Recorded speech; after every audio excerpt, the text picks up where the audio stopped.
He thought she was powerless until her husband walked in, furious. It was a warm Saturday afternoon when Alicia Bennett, 7 months pregnant, stepped out of her car in the grocery store parking lot.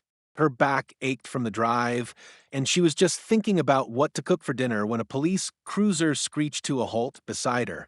Officer Trent Matthews jumped out, his face twisted in irritation. "You can't park here," he barked, pointing at the handicapped space, even though Alicia had her legal permit hanging on the mirror.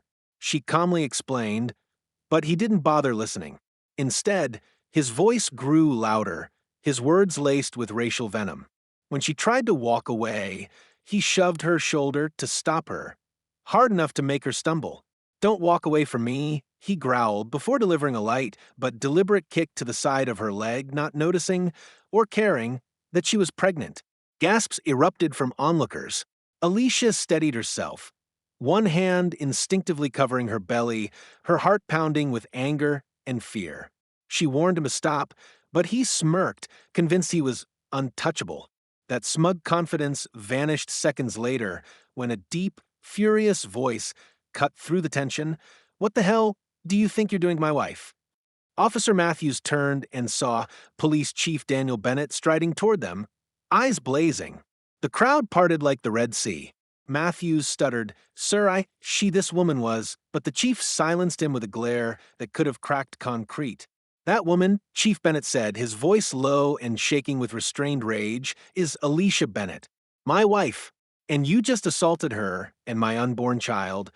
Matthews's face drained of color. The chief stepped between them, wrapping an arm protectively around Alicia. "You're suspended, effective immediately," he barked.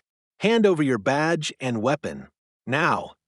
Matthews hesitated, but the chief's tone left no room for argument. The crowd, which had been holding its collective breath, erupted in murmurs as Matthews reluctantly complied, his hands trembling.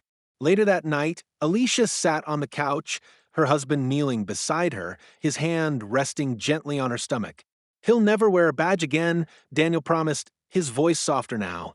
Alicia nodded, knowing that justice was already in motion. The next morning, the department buzzed with the news. Officer Matthews had been fired and charged.